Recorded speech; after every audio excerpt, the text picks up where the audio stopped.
Good evening viewers. আজকের ক্লাসে আমরা নদী তার প্রবাহ পথে কি কি ধরনের কাজ করে থাকে সেগুলি সম্পর্কে আলোচনা করব।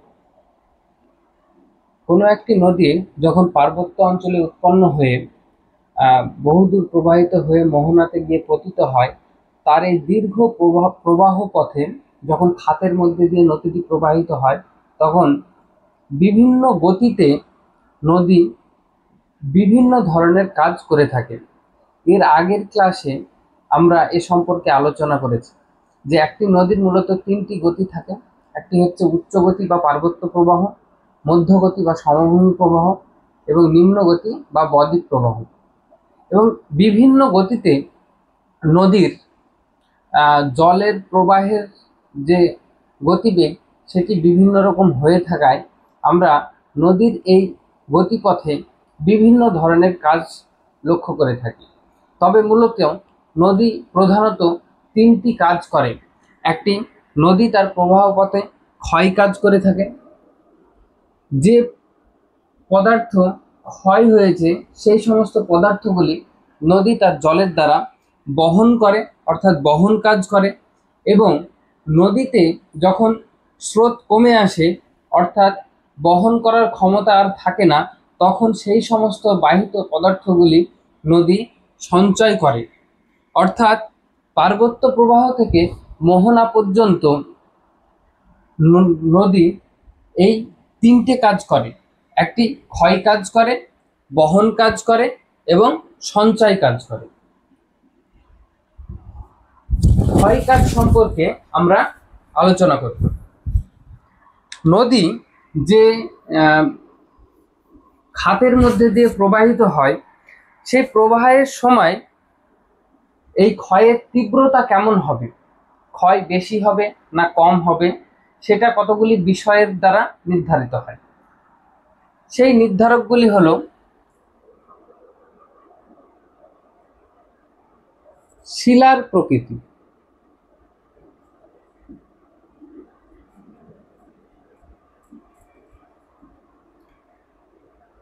তাহলে নদীটি যে খাতের মধ্যে দিয়ে প্রবাহিত হচ্ছে সেই খাতে কি ধরনের শিলা আছে তার উপরে ক্ষয়কাজ নির্ভর করে। এটাকে যদি আরো ভালোভাবে আমরা জানতে চাই তাহলে বলতে হবে, যদি শিলাটি কঠিন প্রকৃতির হয়, মনে করো যে কোনো একটি নদী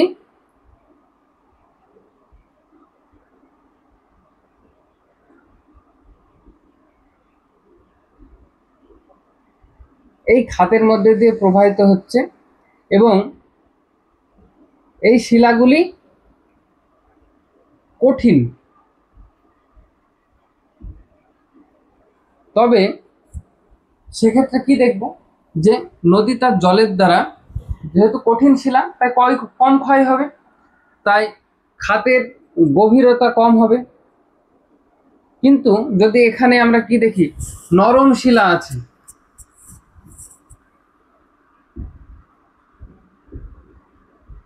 নরম শিলা আছে, তাহলে এর গভীরতা বেশি হবে, ক্ষয় কাজ বেশি করবে, ফলে উপত্যকার গভীরতাও বেশি হবে। তাই যে অঞ্চলের উপর দিয়ে নদীটি প্রবাহিত হচ্ছে সেই শিলার উপরে ক্ষয়কার্য নির্ভর করে। শিলা কঠিন হলে ক্ষয় কম হবে, নরম হলে শিলার ক্ষয় বেশি হবে। যেমন যদি কোনো অঞ্চলে চুনাপাথর দ্বারা গঠিত হয়, তবে সেই অঞ্চলে সহজেই ক্ষয়প্রাপ্ত হয় এবং উপত্যকার গভীরতা বেশি হবে। শিলার প্রকৃতির পরে শিলায় ক্ষয়কাজ যে বিষয়টির উপর নির্ভর করে, দ্বিতীয় নম্বরে হচ্ছে শিলায় ফাটল।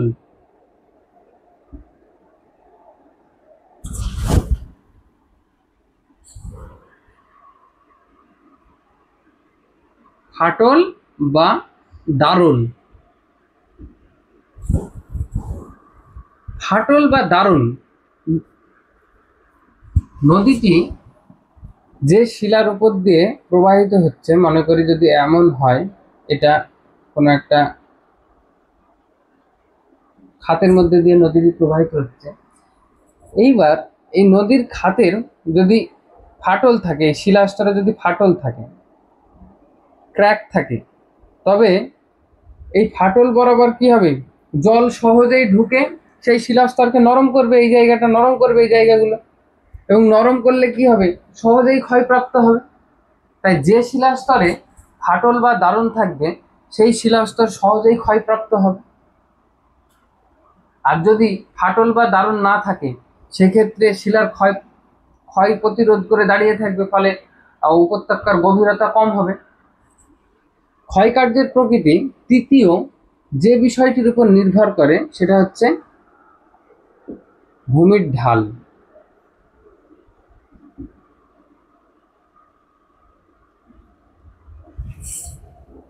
কোনো অঞ্চলে ক্ষয়কাজের তীব্রতা ভূমির ঢালের উপর অনেক অংশে নির্ভর করে।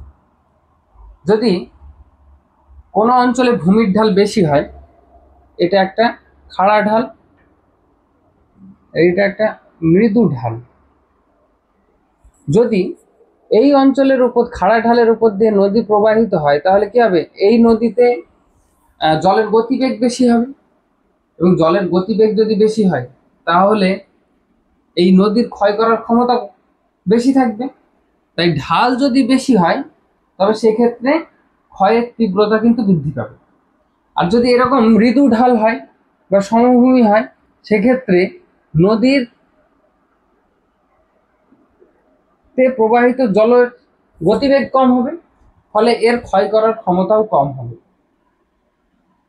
তাই ভূমির ঢাল একটি খুবই গুরুত্বপূর্ণ বিষয়, যেটি কোনো অঞ্চলে ক্ষয় কাজকে নিয়ন্ত্রিত করে। চতুর্থত ক্ষয় কাজকে যে বিষয়টি নিয়ন্ত্রিত করে সেটি হচ্ছে নদীতে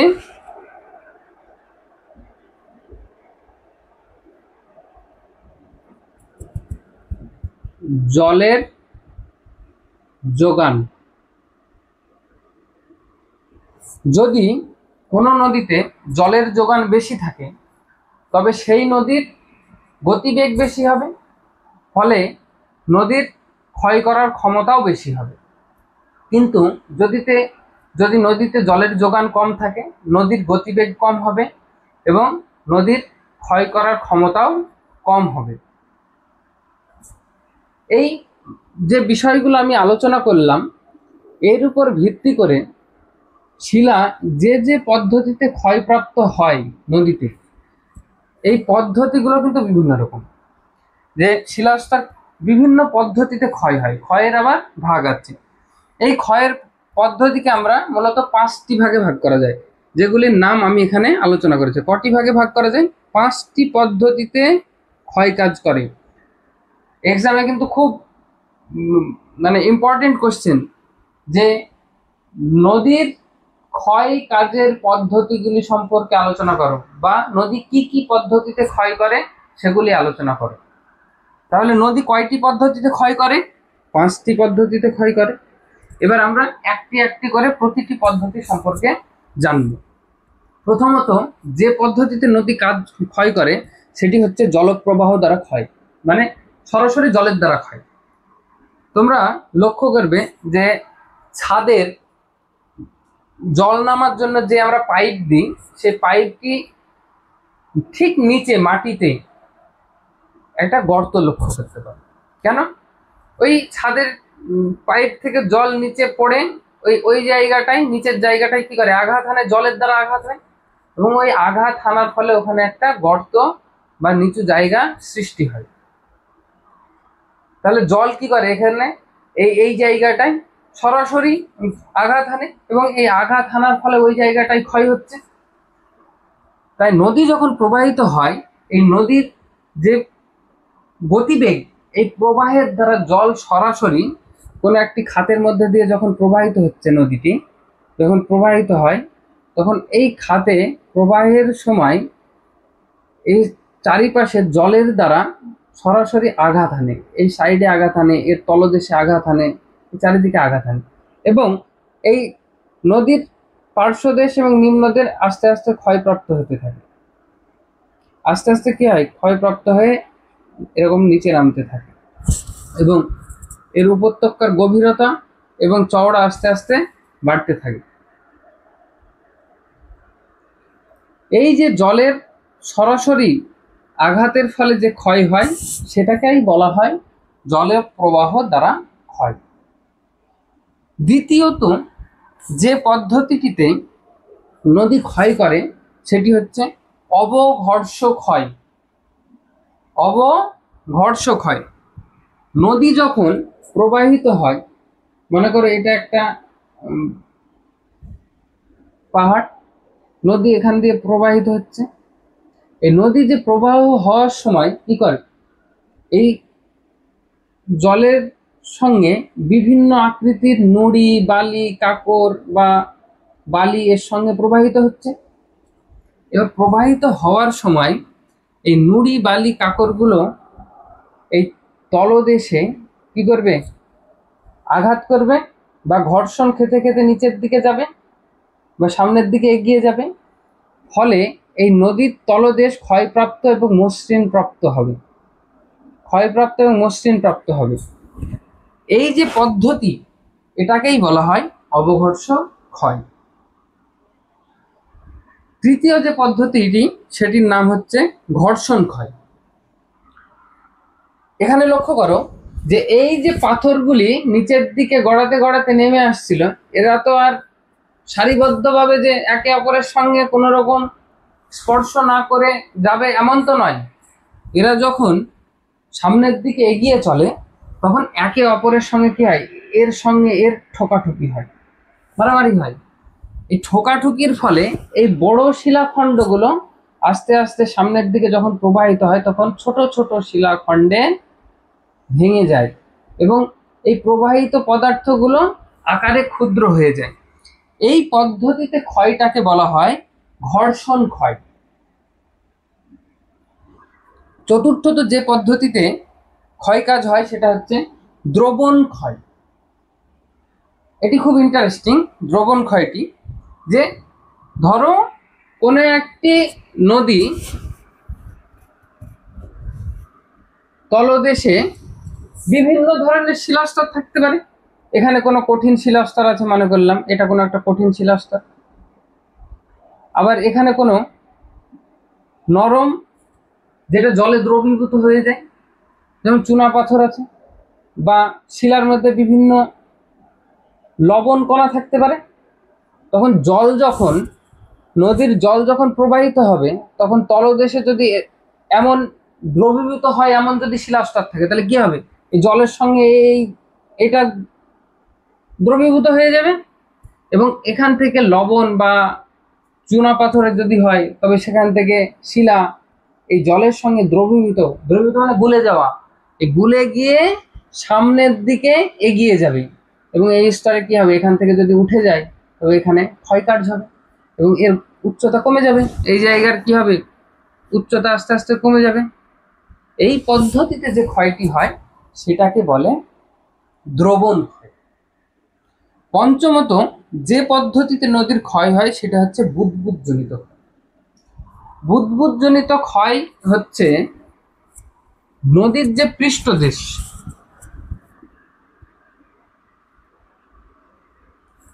এই নদীর পৃষ্ঠদেশে জল প্রবাহিত হচ্ছে, এই তলদেশে কোনো ফাটল আছে, এই ফাটলের মধ্যে কি হবে, জল প্রবেশ করবে, এর ভিতরে জল প্রবেশ করলো। এই জল যখন প্রবেশ করে তখন এই জলের মধ্যে কি হয়, বুদবুদ তৈরি হয়, এই ফাটলের মধ্যে বুদবুদ তৈরি হয়। এবং এটা যদি আমি বড় করে আঁকি, এরকম একটা ফাটল আছে, এর ভিতরে বুদবুদ মানে হাওয়া, বাতাস তৈরি হয় এবং জল ঢুকেছে। বুদবুদ যখন সৃষ্টি হয়, এই বুদবুদ এর পার্শ্ব দেওয়ালে আঘাত হানে, দুই দিকে আঘাত হানবে। কেমন আঘাত হানে, যেমন হাতুড়ি দিয়ে আঘাত মারলে যেমন শক্তিশালী আঘাত হয়, ঠিক ততটাই শক্তিশালী এই বুদবুদের আঘাত। এর ফলে এই ফাটল আস্তে আস্তে আরো বড় ফাটলে পরিণত হবে।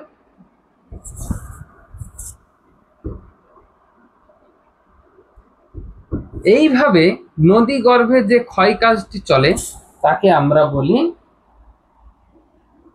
বুদবুদ জনিত ক্ষয়। এই পাঁচটি পদ্ধতিতে নদী তার উপত্যকাকে ক্ষয় কাজ করে থাকে। কি কি বললাম, প্রথমত হচ্ছে প্রথমত হচ্ছে জলপ্রবাহ দ্বারা ক্ষয়, অবঘর্ষ ক্ষয়, ঘর্ষণ ক্ষয়, দ্রবণজনিত ক্ষয় এবং বুদবুদজনিত ক্ষয়। নদীতে এই যে ক্ষয়কাজ চলে, এর তলদেশ, এর পার্শ্বদেশ, বিভিন্ন অঞ্চল ক্ষয়কাজ চলছে, এই ক্ষয়কাজ কি একদম শেষ অবধি চলতে থাকবে, মানে সারা জীবন চলবে? না, এর একটা নির্দিষ্ট লিমিট আছে। যদি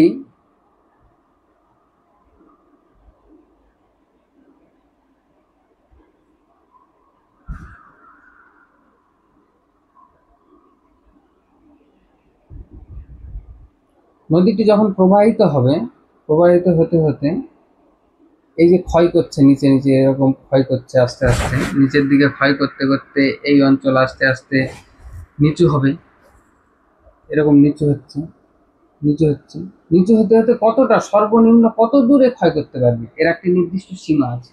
এই সীমাটা হচ্ছে এই যে সমুদ্রের জলতল বা সি লেভেল যাকে বলি আমরা, এই সমুদ্রের জলতলের মানে সি লেভেল পর্যন্ত এ ক্ষয় করতে পারে। তাই সি লেভেল হচ্ছে কোনো নদী উপত্যকার ক্ষয়ের শেষ সীমা। একটি নদী সর্বনিম্ন যতটুকু ক্ষয় করতে পারে নদীর তলদেশে, সেটাকে কি বলে? ক্ষয়ের শেষ সীমা।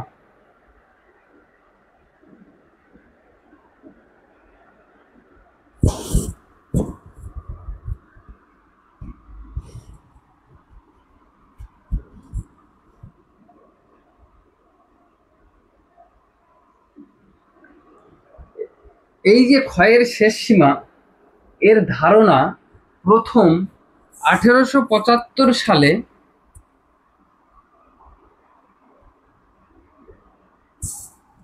পাওয়েল দিয়েছিল।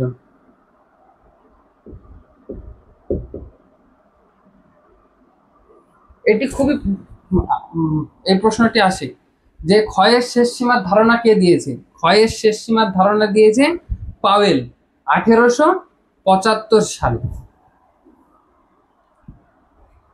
এইবার আমাদের ক্ষয় হয়ে গেছে, এবার বহন সম্পর্কে জানবো।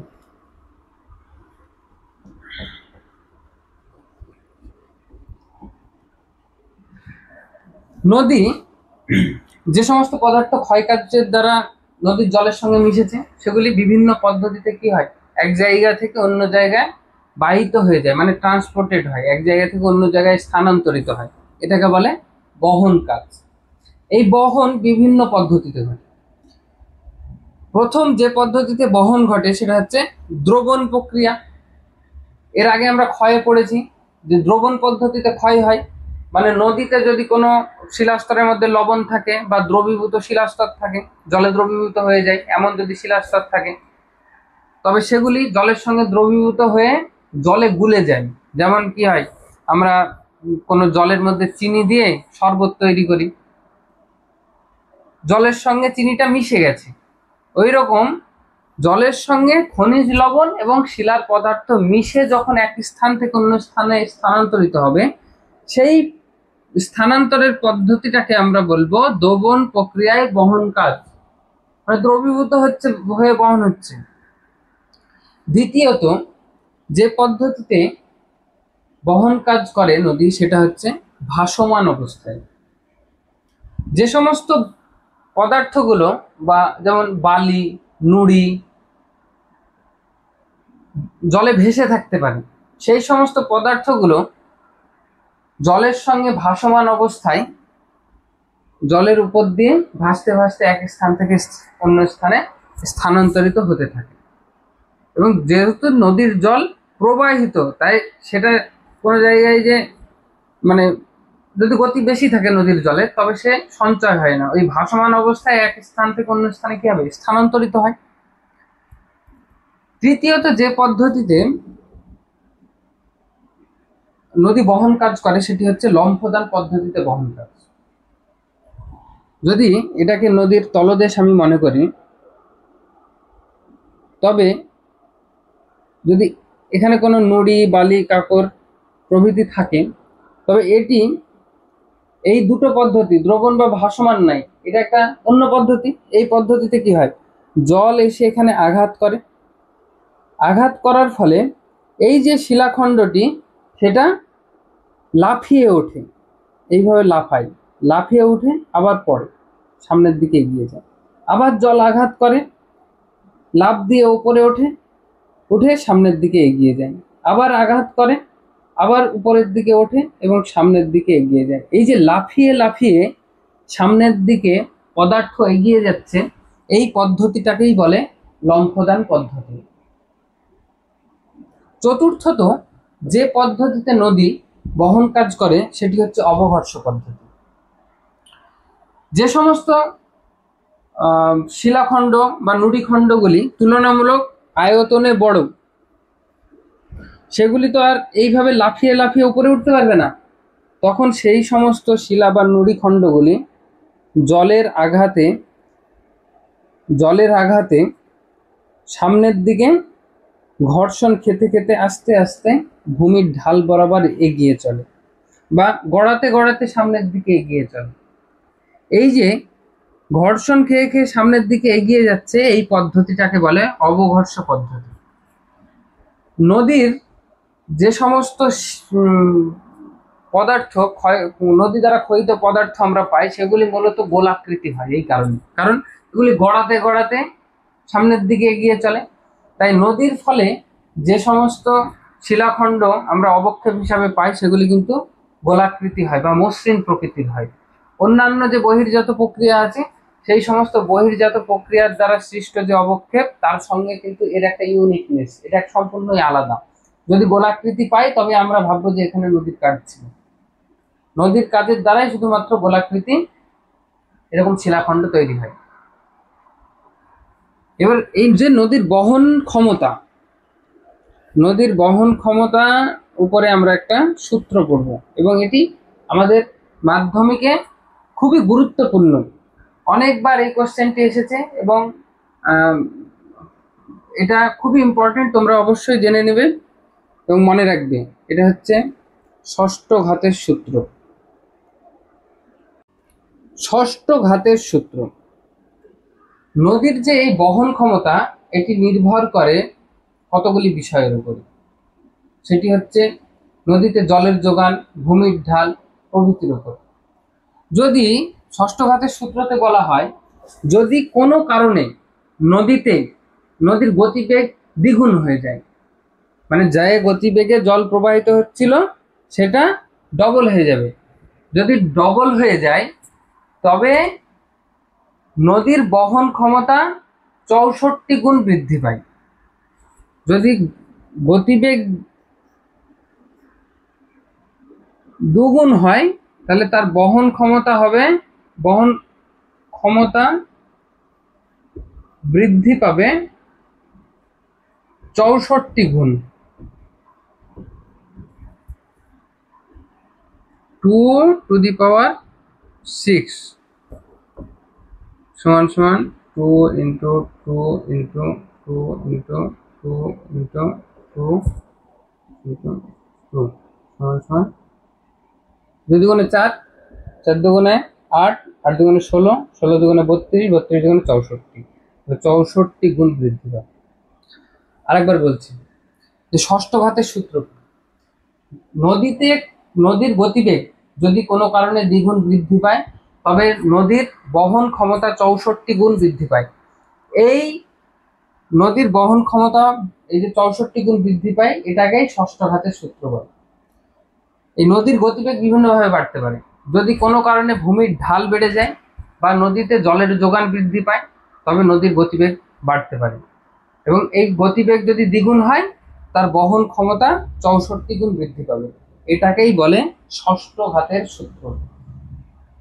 নদীর শেষ যে কাজটি থাকে সেটা হচ্ছে সঞ্চয় কাজ। প্রথমে আমরা জেনেছি ক্ষয়, দ্বিতীয় জানলাম বহন, তৃতীয়ত হচ্ছে সঞ্চয় কাজ।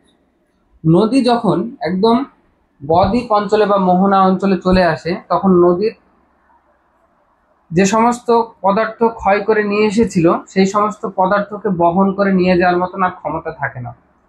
বা নদীতে যখন বোঝার পরিমাণ বেড়ে যায় তখন নদী কি করে, তার অতিরিক্ত বোঝা নদীর দুকূলে